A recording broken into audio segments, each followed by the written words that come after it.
स्थानिक गुन्हे शाखेच्या पथकाने पेठ तालुक्यातील पिठुंदी नाका तसंच दिंडोरी तालुक्यातील रासेगाव शिवारात सुरत महामार्गावर गुटख्याची अवैधरित्या वाहतूक करणारे पिकअप तसंच इनोवा वाहनावर छापे टाकून सुमारे 14 लाख रुपये किमतीचा अवैध गुटखा जप्त करून कारवाई केली।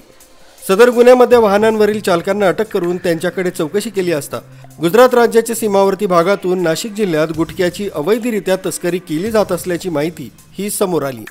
त्याप्रमाणे स्थानिक गुन्हे शाखेच्या पथकाने वरील गुन्ह्यांच्या तपासात गुजरात राज्यातून गुटख्याची अवैधरित्या बेकायदेशीररित्या कुठलीही बिलं तसंच जीएसटी पावती न देता पुरवठा करणाऱ्या 2 आरोपींना ताब्यात घेतलाय। किशोर गणेशाराम माळी वय 21 वर्ष राहणार चिरंजीवी हॉस्पिटल जवळ पहाडी रोड नानापोंडा तालुका कपराडा जिल्हा वलसाड राज्य गुजरात,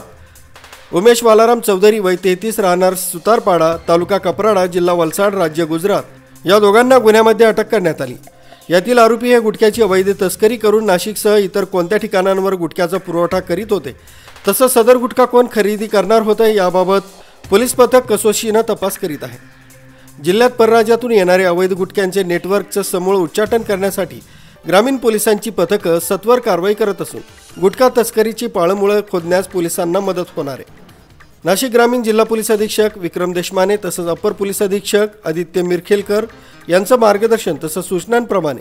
स्थानिक गुन्हे शाखेचे पोलीस निरीक्षक राजू सुर्वे, सहाय्यक पोलीस निरीक्षक गणेश शिंदे, पोलीस उपनिरीक्षक नाना शिरोळे, पोलीस अंमलदार किशोर खराटे, प्रवीण सानप, गिरीश बागुल, सुधाकर बागुल, उदय पाठक, शिवाजी ठोंबरे, विश्वनाथ काकड,